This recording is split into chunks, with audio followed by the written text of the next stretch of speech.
అందరికీ నమస్కారం. మీరు వినబోతున్న కథ 'సఖి పెళ్లి నుండి ప్రేమ వరకు' 43వ భాగం. ఈ కథను ఆదరించిన శ్రోతలందరికీ ప్రత్యేకంగా నా ధన్యవాదాలు తెలియచేసుకుంటున్నాను. నిజానికి ఈ భాగంలో అర్జున్ సీజన్ పూర్తవుతుంది.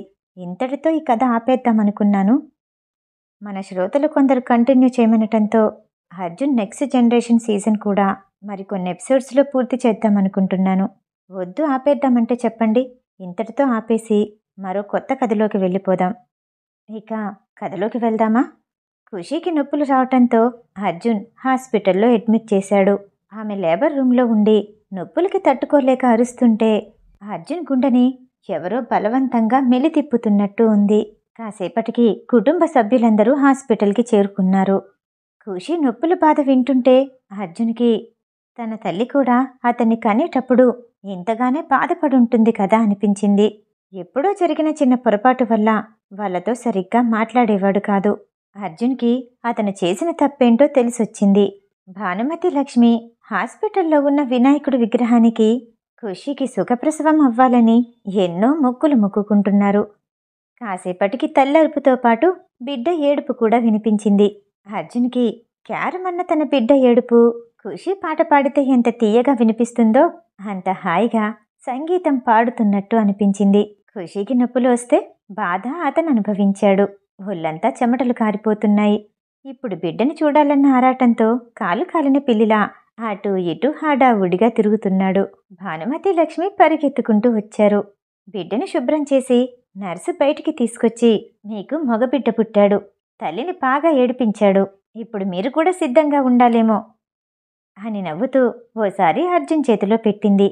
ఆ లేలేత పసిపిట్ట స్పర్శ అర్జున్కి తనలో ఉన్న కొత్త వ్యక్తిని అతనికే పరిచయం చేస్తున్నట్టు అనిపించింది. అర్జున్ కళ్ళు ఆనందంతో చెమ్మగిల్లాయి. మనింటికి కొత్త వారసుడు వచ్చేశాడు, మళ్ళీ తరం మొదలైంది. ధనుంజయ్ గట్టిగా నవ్వేస్తూ తన ఆనందాన్ని వ్యక్తపరిచాడు. ఈలోపు అర్జున్ చేతిలో ఉన్న బిడ్డ మళ్ళీ గట్టిగా ఏడవటంతో అతను కంగారు పడిపోయాడు. ఏం చెయ్యాలో అర్థం కాక తల్లి భానుమతి వైపు తిరిగి ఆమెకి అందివ్వబోయాడు. లేదు, ఇటివ్వండి, ఇప్పటి వరకు పొట్టలో ఉండొచ్చాడు కదా, తల్లి స్పర్శే శ్రీరామరక్ష. నర్స్ ఆ బిడ్డనందుకొని, ఏంటి అప్పుడే ఆకలేస్తుందా అని ముద్దాడుతూ లోపలికి తీసుకెళ్ళింది. కొన్ని గంటల తర్వాత ఖుషీని మరో గదిలోకి మార్చారు. కుటుంబ సభ్యులందరికీ ఆ రోజు పండగ వాతావరణంలా ఉంది. అర్జున్ మొదట ఖుషీ దగ్గరికి వెళ్ళి ఆమె చేతిని తన చేతిలోకి తీసుకొని, నిజానికి ఇప్పటి వరకు నేను చాలా బాధ పెట్టి ఉంటాను. ఒక బిడ్డకి జన్మనివ్వటానికి తల్లి ఎంత బాధపడుతుందో నాకిప్పుడు అర్థమైంది. నీ మనసుని ఎన్నోసార్లు అంతకంటే బాధ పెట్టుంటాను. నన్ను క్షమిస్తావు కదూ? ఖుషి అదంతా పట్టించుకోకుండా తన బిడ్డని కల్లారా చూస్తూ దగ్గరికి పొదివి పట్టుకొని, మీకు ఆనందం ఎక్కువైనట్టుంది, ఏదేదో మాట్లాడుతున్నారు. డాక్టర్ని కలిసి ఎలాంటి జాగ్రత్తలు తీసుకోవాలో అడగండి, వెళ్ళండి అంటూ అతన్ని చిన్నగా కసిరింది. అర్జున్ పెదవులు విచ్చుకున్నాయి. ఖుషి నుదుటి మీద ముద్దిచ్చి, నాకు తెలుసు, ఒక ఆడపిల్ల మనసు ఎంత సున్నితంగా ఉంటుందో అంతకు మించిన కటువుగా కూడా ఉంటుంది. ఈ సత్యం నా కొడుక్కి చెప్తాను అంటూ నవ్వేసి తన తల్లిదండ్రుల దగ్గరికి వెళ్ళి, అమ్మా, నాన్న, ఇన్ని రోజులు మిమ్మల్ని చాలా బాధ పెట్టాను, కటువుగా కూడా ఉన్నాను, అందుకు నన్ను క్షమిస్తారా? ధనుంజయ్ కాళ్ళకి నమస్కారం చేసి భానుమతిని హత్తుకున్నాడు. ఆ కౌగిలింతకి తల్లి మనసు కరిగిపోయింది. కన్నీళ్లు కారుస్తూ అర్జున్ని చూస్తూ, ఇందులో మా తప్పు కూడా ఉంది, నిన్నర్థం చేసుకోలేకపోయాము. మా చేతుల్లో పెరిగిన నీ మీద నమ్మకం లేకపోవటం తప్పే, కానీ దానికి చాలా పెద్ద శిక్ష వేశావు. నీ కొడుకొచ్చి నా కొడుకుని నాకిచ్చేశాడు. కన్నీళ్లు తుడుచుకొని అతని భుజాలు పట్టుకొని ముందుకు వంచి నుదుటి మీద ముద్దిచ్చింది. ధనుంజయ్కి తన ఆనందాన్ని ఎలా చెప్పుకోవాలో అర్థం కాలేదు. మనవడు పుట్టిన సంతోషాన్నే నా గుండె తట్టుకోలేకపోతుంది.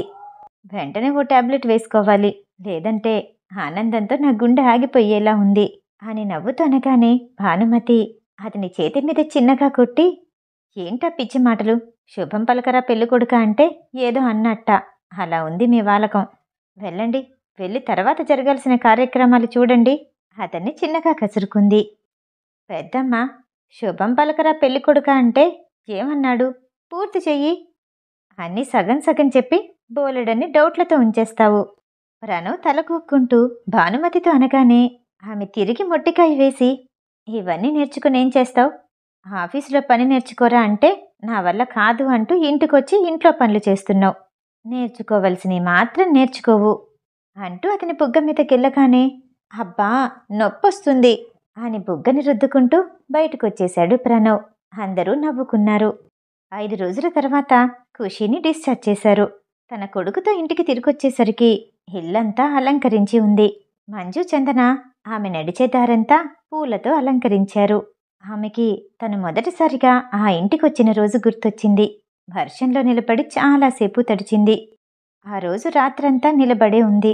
తన అత్త మామ మంచివారు కాబట్టి ఆమెకి ఈ గౌరవం దక్కింది అని వాళ్ళ వైపు ప్రేమగా చూసింది. ఖుషీ కోసం వంటగది పక్కనే ఉన్న మరో గదిని ఏర్పాటు చేశారు. ఇక్కడెందుకు? మన గది పైన కదా అనుమానంగా అడిగాడు అర్జున్. భానుమతి నవ్వుతూ అతని వైపు చూసి, కోడలి పిల్ల, ఇప్పుడు అన్ని మెట్లెక్కటం మంచిది కాదు. పైగా భర్తకి 3 నెలలు దూరంగా ఉండాలి. ఇక్కడుంటే మేమంతా చూసుకుంటాము. పైన ఉంటే ఎవరూ అందుబాటులో ఉండరు అని చెప్పేసరికి అర్జున్ మొహం వేలాడేసి భుజాలు కుదేశాడు. మీరంతా అంటున్నారు కాబట్టి నేను మాత్రం ఏం చేయగలను? కానివ్వండి. కొడుక్కి దగ్గరగా వెళ్ళి బుగ్గని వేలితో సున్నితంగా నిమిరి అతని గదికి వెళ్ళిపోయాడు అర్జున్. అన్వేష్ అర్జున్ ప్రతిరోజు ఆఫీస్కి వెళ్ళొస్తున్నారు. సాయంత్రం 6 గంటలకల్లా అర్జున్ ఇంటికి చేరుకుంటున్నాడు. దేనికి ఎంత ప్రాధాన్యత ఇవ్వాలో, ఏ సమయంలో ఇవ్వాలో అతనికి పూర్తిగా అర్థమైంది. రాశి వల్ల ఎన్నో ఒడిదుడుకులొచ్చినా ఖుషీని పూర్తిగా అర్థం చేసుకున్నాడు అర్జున్. ఆమెకి ఎలాంటి బాధ కలగకుండా జాగ్రత్తగా చూసుకుంటున్నాడు. బిడ్డ ఏడుపు వినపడగానే వెంటనే పరిగెడుతున్నాడు. తన కొడుక్కి పేరు పెట్టే రోజు రానే వచ్చింది. ఏం పేరు పెడదామా అని ఇంట్లో ఉన్న వాళ్ళందరూ సతమతమైపోతున్నారు. అర్జున్ కాసేపు ఆలోచించి ఖుషీ పక్కన కూర్చుని, నువ్వు కాలేజ్ చదివేటప్పుడు ఎవరైనా క్రష్ ఉన్నారా? ఏదైనా ఉంటే మొహమాటం లేకుండా చెప్పు, ఆ పేరు పెట్టేద్దాం. నాకేం పర్లేదు. అర్జున్ మారాడని తెలుసు గాని ఇంతగా మారాడని అర్థమవటంతో ఖుషీ అవాక్కయింది. నాకేం అలాంటివి లేవు. ఏం పేరు పెట్టాలో అత్తయ్య మామయ్యని అడగండి. వాళ్ళకు అవకాశం ఇస్తే సంతోషిస్తారు. ధనుంజయ్ భానుమతి కూడా కాసేపు ఆలోచించారు. అందరూ కలిసి పేరు పెట్టే అవకాశాన్ని చివరికి అర్జున్కే ఇచ్చారు. అర్జున్ కొడుక్కి పేరు పెట్టే రోజు ఇల్లంతా పూలతో అలంకరించారు. పూల సువాసనతో ఇల్లంతా గుబాలిస్తోంది. అందరూ సందడిగా తిరుగుతున్నారు. ఖుషీ బాబునెత్తుకుని సోఫాలో కూర్చొని జరుగుతున్న తతంగాన్నంతా నవ్వుతూ చూస్తుంది. పంతులు గారిని పిలిపించటం, పూజ చేయించటం అంతా పూర్తయింది. అర్జున్ ఖుషీ పీటల మీద పక్కపక్కన కూర్చొనున్నారు. ఎదురుగా ఉన్న బియ్యపు పళ్ళెంలో ఏం పేరు పెట్టదలుచుకున్నారో రాయమని చెప్పారు. అందరూ ఏంటా అని ఆతృతగా చూస్తున్నారు. అర్జున్ నెమ్మదిగా పళ్ళెంలో పేరు రాసి తలెత్తి అందర్నీ చూశాడు. సూర్య. సూర్యనా? పేరు చాలా బావుంది. ప్రణవ్ అంటూ చప్పట్లు చరిచాడు. అవును అన్నట్టు అందరి మొహాలు నవ్వుతో వెలిగిపోయాయి. మచ్చా, సూర్యనా? ఆ పేరు బావుంది, కానీ అది పెట్టాలని ఎందుకనిపించింది? అన్వేష్ ఆలోచిస్తూ అడిగాడు. ఇన్ని సంవత్సరాలుగా నేను నాకు నచ్చింది చేశాను. అదే కరెక్ట్ అని కూడా అనుకున్నాను. అది నా ఈగో వల్ల కూడా అవ్వచ్చు. దానివల్ల ఎవరైనా బాధపడుతున్నారా, వాళ్ళ ఆలోచనలేంటి ఎప్పుడూ పట్టించుకోలేదు. కానీ వీడు అలాంటి చీకట్లో నుండి నన్ను బయటికి లాగాడు. నన్ను వెలుగులోకి తీసుకొచ్చాడు కాబట్టి సూర్యునికి గుర్తుగా సూర్య అని పేరు పెట్టాను. అతని వివరణ విని అందరూ సంతోషించారు. రోజులు హాయిగా సాగిపోతున్నాయి. నెలలు మారిపోతున్నాయి. సూర్య పొద్దుగా తయారయ్యాడు. అందర్నీ గుర్తుపట్టడం మొదలు పెడుతున్నాడు.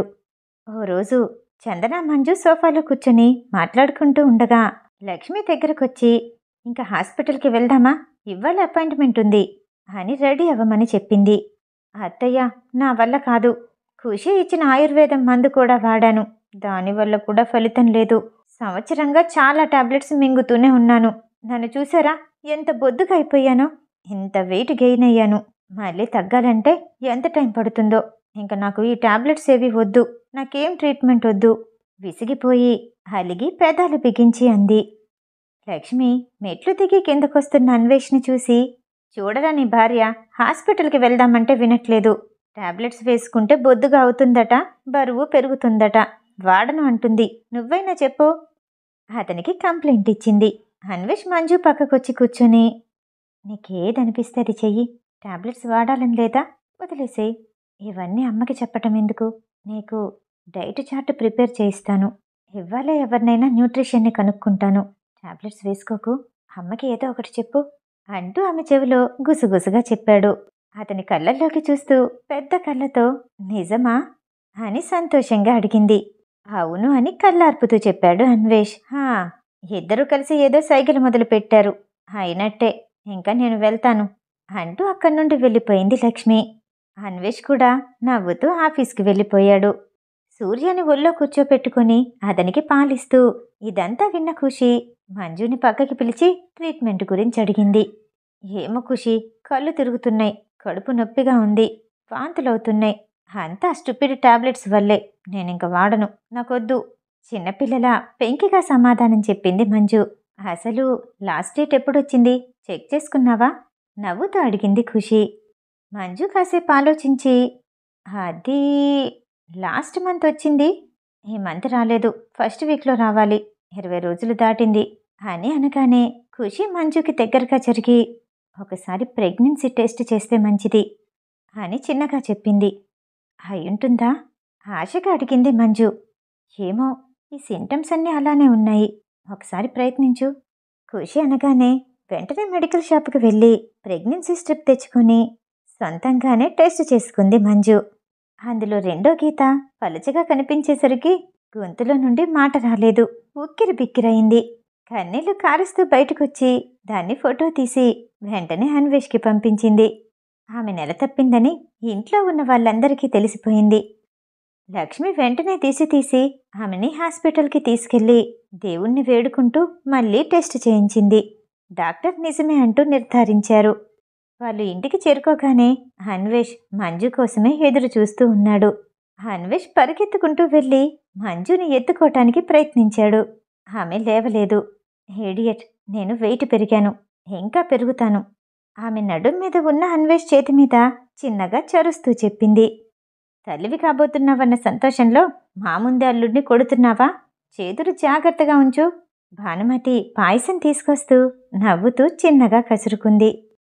అన్వేష్ తిన్నగా నిల్చుని మంజు బుగ్గ మీద ముద్దివ్వబోయాడు. చుట్టూ అందరం ఉన్నాన్రా, కాసేపు ఆగు, ఇవన్నీ నీ గదిలోకి వెళ్ళి చూసుకో. లక్ష్మి భానుమతి వైపు నడుస్తూ నవ్వుతూ అంది. అన్వేష్ మంజు గదిలో తమ ఇద్దరి ఆనందాన్నే కాదు, ప్రేమని పంచుకున్నారు. ఎంతసేపు ఆమె పొట్ట మీద చేయి వేసి అన్వేష్ అలా కూర్చుండిపోయాడో అతనికే తెలీదు. ఈ 6 నెలల్లో చాలా మార్పులే జరిగాయి. చందన చదువు కూడా పూర్తయింది. ప్రణవ్, చందన ఒకే గదిలోకి మారిపోయి మొదటిసారిగా తమ సంసార జీవితాన్ని డాబా పైన మొదలుపెట్టారు. ప్రణవ్ ఆకాశంలో నక్షత్రాలు చూస్తూ, ఇలాంటి వాతావరణంలో ఇలా ఉండాలని ఎప్పటినుండి కలలు గంటున్నానో తెలుసా? ఇన్ని రోజులకి ఇంట్లో వాళ్ళు ఒప్పుకున్నారు, ముహూర్తాలు పెట్టించారు, ఇంకా ఆగలేను అని ఆతృతగా అరచేతులు రుద్దుకుంటూ చందన మీదకి వాలిపోయాడు. ఛాతి మీద ఏదో గుచ్చుకున్నట్టు అనిపించటంతో, అబ్బా ఏంటిది అని చిన్నగా అరుస్తూ దూరంగా జరిగి ఆమె గుండెల మీద చూశాడు. తాలిబుట్టుతో పాటు నల్లపూసల గొలుసు కూడా కనిపించింది. ఇవన్నీ ఎప్పుడు చేయించారు? నాకు చెప్పనే లేదు. వాటిని చేతుల్లోకి తీసుకొని అడిగాడు ప్రణవ్. నీకు చెప్తే మాత్రం వీటి గురించి తెలుస్తుందా? గారాబంగా పెరిగావు, అల్లరి చిల్లరగా తిరిగావు. ఇప్పటికైనా బాధ్యతగా ఉండటం నేర్చుకో. పిల్లల్ని కన్నానంటే నీతో పాటు 2 పిల్లలవుతారు. సరదాగా కసురుకుంది చందన. నాకన్నీ తెలుసు, ఇంట్రెస్ట్ లేదంతే. ఆహా, దీని మీద మాత్రం తెగ ఇంట్రెస్ట్ ఉందే అంటూ నవ్వేసి అతన్ని అల్లుకుపోయింది. రోజులు గడుస్తూ ఉండగా ధనుంజయ్, విష్ణుమూర్తి వ్యాపారం నుండి రిటైర్ అయ్యారు. అర్జున్, అన్వేష్ పూర్తిగా బాధ్యతలు తీసుకున్నారు. మరోవైపు ఫ్యాషన్ కంపెనీ కూడా నడుస్తోంది. తులసి ధర్మేంద్ర పేరు మీద ఆర్థికంగా వెనుకబడిన ఆడపిల్లలకి పెళ్లిళ్లు జరిపిస్తూ భర్త చనిపోయిన ఆడవాళ్లకి, ఒంటరిగా ఉన్న వాళ్ళకి తోడుగా నిలబడి ఆర్థిక సహాయం చేస్తూ ఉంది. తన జీవితాన్ని సామాజిక సేవ వైపు తిప్పుకుంది. అశోక్ అప్పుడప్పుడు వస్తున్నాడు. అతన్ని పలకరించటం ఆమెకి ఇష్టం లేదు. కొడుకు అతన్ని చూసి భయపడుతుండటంతో తండ్రి బిజినెస్లో చాలా బిజీగా ఉంటున్నాడని, నిజానికి అతను చాలా మంచివాడంటూ అశోక్ మీద చెడు అభిప్రాయం లేకుండా పెంచుతోంది. చంద్రకాంత్ని ముద్దుగా చందు అని పిలుచుకుంటోంది. ధర్మేంద్ర చనిపోయిన తర్వాత అశోక్ చెల్లి హిమ అమెరికా వెళ్ళిపోయింది. కొన్నాళ్లకి 2 పిల్లలతో ఒంటరిగా తిరిగొచ్చింది. అమెరికా వెళ్లే నాటికి ఆమె భర్తకి మరో స్త్రీతో సంబంధం ఉందని తెలిసి ధైర్యంగానే పరిస్థితులు ఎదుర్కొంటూ అతని నుండి విడాకులు తీసుకుంది. సంవత్సరం తర్వాత అతను ఒక చంటిపిట్టతో ఆమె దగ్గరికి తిరిగొచ్చాడు. ఎవరీ పాప, ఎందుకు తీసుకొచ్చావు? అడిగింది హిమ. నీకు అన్యాయం చేశాను. దేవుడు ఊరుకుంటాడా? ఈ బిడ్డని నాకు ఉంచేసి ఆమెని తీసుకెళ్ళిపోయాడు. ఆడపిల్లకి తల్లి అవసరం ఎంతో ఉంటుంది. తల్లిగా నువ్వు దగ్గరికి తీస్తావని నీ దగ్గరికి తీసుకొచ్చాను అంటూ ఆమె చేతిలో పెట్టి వెళ్ళిపోయాడతను. హిమ 2 పిల్లలతో ఇండియా తిరిగొచ్చిన తర్వాత ధర్మేంద్ర ఆమెకిచ్చిన ఆస్తిని కాపాడుకుంటూ చిన్న వ్యాపారం మొదలుపెట్టింది. తులసి అందరం కలిసుందామని ఎంతో బ్రతిమాలింది. కానీ హిమ ఒప్పుకోలేదు. హిమ కూతురు సారిక, ఆమెకిప్పుడు 9 సంవత్సరాలు. హిమ భర్త తీసుకొచ్చిన ఆడపిల్లని తన చెల్లిగా భావించమని ఎన్నోసార్లు చెప్పింది. కాని సారికాకి ఆమెంటే అస్సలు ఇష్టం లేదు. ఆమెని కూడా తనకి సమానంగా చూస్తున్న తల్లిని చూస్తే కోపం వచ్చేది. నెమ్మదిగా తల్లి హిమాకి దూరమవుతూ అశోక్కి దగ్గరైంది. అశోక్ తన అలవాట్లని మార్చుకోలేదు. తాగుడికి బానిసయ్యాడు. తన మేనకోడలు ప్రేమగా పలకరించేసరికి ఆ బంధాన్ని నిలబెట్టుకోవాలి అనుకున్నాడు. రాను రాను ఆమెని తన దత్తపుత్రికలా భావించాడు. బాగా తాగున్నప్పుడు అర్జున్ కుటుంబం గురించి ఎన్నో చెప్పేవాడు. అతని వల్లే తన జీవితం నాశనమైపోయిందంటూ ఎంతో బాధపడేవాడు. మేనమామ అలా బాధపడటం చూసి సారిక భరించలేకపోయింది. ధనుంజయ్ భానుమతిలా షష్ఠిపూర్తి వేడుకలు జరుగుతూ ఉండగా ఆ కుటుంబం సంతోషంగా ఉన్న ఫోటోని పత్రికలో చూసి కట్ చేసి తన దగ్గర దాచుకుంది. అదే ఫోటోని అశోక్ కూడా చూశాడు. అతను కోపంతో ఊగిపోయాడు. ఫోన్లో ఎవరితోనో మాట్లాడి బండి మీద బయలుదేరి ఓ చెట్టు చాటున నిల్చొని అర్జున్ ఇంటిని గమనిస్తూ ఉన్నాడు. అర్జున్ లేని సమయంలో ఆ ఇంట్లోకి జొరబడి ఉన్న వాళ్ళందరినీ చంపేసేలా మనుషుల్ని మాట్లాడాడు. వాళ్ళందరూ నరవధ చేయటంలో అనుభవం ఉన్నవాళ్ళు. అవకాశం కోసం ఎదురు చూస్తూ ఉన్నారు. ఒక్కొక్కరు ఒక్కో దిక్కు నుండి గమనిస్తూ ఉండగా కుటుంబ సభ్యులందరూ ఎక్కడికో వెళ్తున్నట్టు బయటకొచ్చారు. అన్వేష్, అమ్మా నాన్న షష్ఠిపూర్తి ఘనంగా జరిగింది. ఇంట్లో ఉన్న వాళ్ళమందరం ఒక్కసారే ఇలా ట్రిప్పుకి వెళ్ళటం సంతోషంగా ఉంది. 4 గంటల్లో రిసార్ట్కి చేరుకుంటాము. అన్నీ బుక్ చేశాను. ఒకసారి నేను ఆఫీస్కి వెళ్ళొస్తాను. లగేజ్ అంతా కార్లో ఎక్కించి మీరందరూ బయలుదేరండి. నేను మధ్యలో మీకు జాయిన్ అవుతాను. గబగబా చెప్పేసి అర్జున్ బయటికి వెళ్ళిపోయాడు. అన్వేష్, ప్రణవ్ లగేజ్ ఎక్కించిన తర్వాత 2 కార్లల్లో అందరూ బయలుదేరారు. ఆడవాళ్ళు ఉన్న కార్లో అన్వేష్ కూర్చున్నాడు. 2.5 ఏళ్ల సూర్య మంజు ఒళ్ళో కూర్చొని ఆడుకుంటూ ఉన్నాడు. 2 సంవత్సరాల మంజు కొడుకు అన్వేష్ ఒళ్ళో కూర్చున్నాడు. ముందు కార్లో లగేజ్తో పాటు మగవాళ్ళందరూ కూర్చున్నారు. సంతోషంగా వెళ్తూ ఉండగా అన్వేష్ ముందు ఉన్న కార్ ఒక్కసారిగా బోల్తా పడింది. సడన్ బ్రేక్ వేస్తూ అన్వేష్ ఉన్న కారు కూడా పక్కకి ఒరిగింది. అందులో కూర్చున్న వాళ్ళెవరికీ ప్రాణాపాయం జరగలేదు. కానీ కార్లో నుండి బయటికి రావటానికి ఇబ్బంది పడ్డారు. అర్జున్ అన్వేష్కి ఫోన్ చేశాడు. ఎన్నిసార్లు చేసినా లిఫ్ట్ చేయకపోవటంతో ఏదో అనుమానంగా అనిపించింది. అతను బయలుదేరే ముందు రోడ్డు చివర ఓ కార్లో కూర్చున్న 2 మనుషులు అనుమానంగా కనిపించారు. అది గుర్తు రావటంతో డస్క్లో ఉన్న తన గన్నుని పాకెట్లో పెట్టుకుని వెంటనే బయలుదేరాడు. అన్వేష్ కార్లో నుండి బయటికి వచ్చి అందులో ఉన్న ఆడవాళ్ళందర్నీ, చిన్నపిల్లల్ని బయటికి లాగాడు. మావయ్య ఎలా ఉన్నారు అంటూ పరిగెత్తింది ఖుషి. నిజానికి వేగంగా వెళ్తున్న కారుకి ఏదో జీప్ అడ్డుగా వచ్చింది. బ్రేక్ వేస్తూ ఆ కార్ని అదుపులోకి తీసుకోపోయాడు డ్రైవర్. అదే సమయానికి జీప్లో నుండి ఓ వ్యక్తి గన్తో డ్రైవర్ని షూట్ చేశాడు. కారు బోల్తా పడింది. జీపు యూటర్న్ తీసుకోబోతుండగా తన కుటుంబానికి ఏదో జరిగిందని అప్పుడే వస్తున్న అర్జున్కి అర్థమైంది. అందులో అశోక్ కూడా కనిపించటంతో అతని అనుమానాన్ని రూఢీ చేసుకుని పాకెట్లో ఉన్న తన గన్నుని తీసి జీపు టైర్ని పేల్చాడు. అది మంటలతో పెద్ద శబ్దం చేస్తూ ఆగిపోయింది. అశోక్ దూకి పరిగెత్తబోతూ ఉండగా అతని తలకి గురిపెట్టి షూట్ చేశాడు అర్జున్. అక్కడే ఊరికిపోయాడు అశోక్. అంతేకాకుండా ఫ్యూయల్ కారుతున్న జీపును చూసి సరిగ్గా గురిపెట్టి షూట్ చేశాడు. పెద్ద శబ్దం చేస్తూ జీప్ పేలిపోయింది. అందులో ఉన్న వాళ్ళందరూ చనిపోయారు. అర్జున్ తన వాళ్ళ గురించి పరిగెత్తుకుంటూ వచ్చాడు. తన తండ్రి ధనుంజయ్ రక్తపు మడుగులో ఉన్నాడు. ఊపిరి అందటం లేదు. అతనిలో ఎలాంటి చలనం లేదు. మంజు నాన్న అని గట్టిగా అరుస్తూ అతని మీద వాలిపోయింది. అందరి ఏడుపులు ఆకాశాన్నంటాయి. భానుమతి గుండె తట్టుకోలేకపోయింది. ఏమండి అని అతని మీదే ఉరిగిపోయి అలానే ప్రాణం విడిచింది. ఆ కుటుంబంలోని ఆనందం చెల్లాచెదురైంది. ప్రణవ్కి కూడా బలమైన గాయాలే అయ్యాయి. విష్ణుమూర్తి తలకి దెబ్బ తగలటంతో రక్తపు మడుగులో ఉన్న అతను కొన ఊపిరితో ఉన్నాడు. ఆ పరిస్థితిలో ఉన్న తన కుటుంబ సభ్యుల్ని చూస్తుంటే అర్జున్ కళ్ళల్లో నీళ్లాగలేదు. వెంటనే అంబులెన్స్కి కాల్ చేశాడు. విష్ణుమూర్తిని ప్రణవ్ని బ్రతికించాలని ఆరాటపడ్డాడు. అంబులెన్స్లో వెళ్తున్నంతసేపు ప్రణవ్ స్పృహలో లేడు. అన్వేష్ ఏడుస్తూ అతన్నే చూస్తున్నాడు. ఇంకా ఆరాటపడటం అనవసరం. నేను చనిపోతానని నాకు తెలుస్తుంది. ఇది ఆ ధర్మేంద్ర కుటుంబానికి సంబంధించిన అశోక్ పనే అని అందరికీ తెలుసు. చివరిగా నా చావుతో ఈ పగలు ఆగిపోవాలి. మీరు ద్వేషం పెంచుకోవద్దు. అర్జున్కి నువ్వెప్పుడు తోడుగా ఉంటావు కదూ. ఆ నాథనైన నన్ను ఈ కుటుంబం ఆదరించింది. ఆ ఇంటి ఆడపిల్లనిచ్చింది. నేను ఎంతో రుణపడున్నాను అంటూ కన్ను మూశాడు విష్ణుమూర్తి. హాస్పిటల్కి చేరుకున్న తర్వాత వెంటనే ప్రణవ్ని విష్ణుమూర్తిని ఐసీయూలోకి చేర్చారు. 15 రోజులకి ప్రణవ్ కొంచెంగా కోలుకున్నాడు.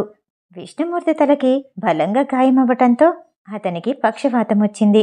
అతని శరీరం వీల్చైర్కి అంకితమైంది.